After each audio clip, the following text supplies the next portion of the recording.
Marami nga bang alam?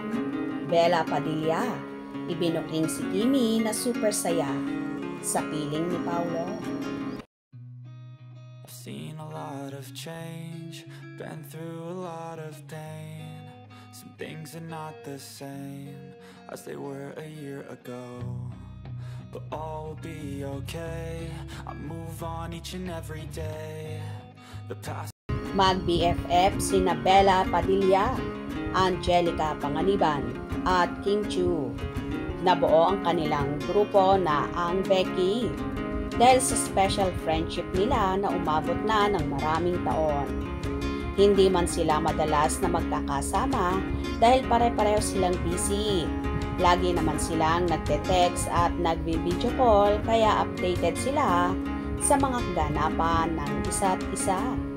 Masaya sina Kim at Bella na magpakasal si Angelica sa businessman na si Greg Homan. Binayayaan sila ng isang cute at bibong baby girl. Foreigner naman ang boyfriend ni Bella pero wala pang balak na magpakasal.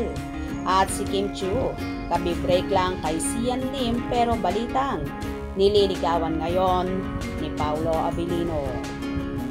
Base sa isang post ni Bella, nakikita raw niya na may pagbabago kay Kim simula nang nagtambal sila ni Paulo sa isang project.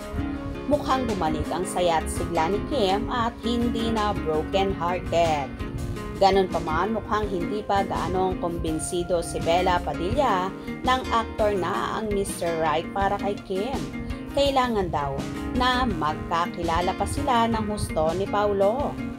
Say naman ng mga netizens, ang bilis ma-fall ni Kim kay Paulo. Hindi kaya love on the rebound lang ito dahil kahihiwalay lang nila ni Sian Lim.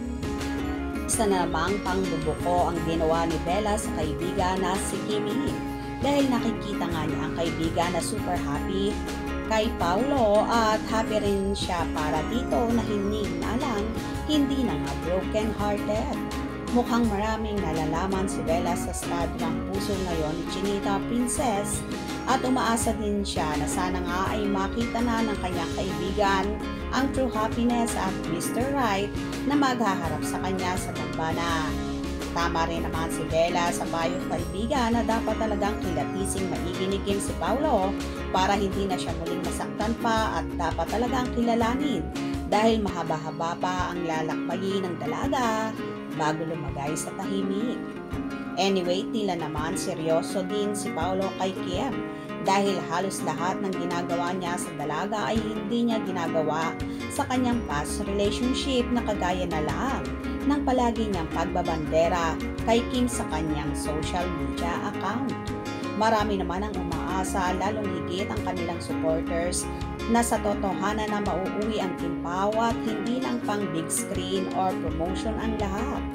Agree ba kayo doon, guys? I-manifest natin lahat yan.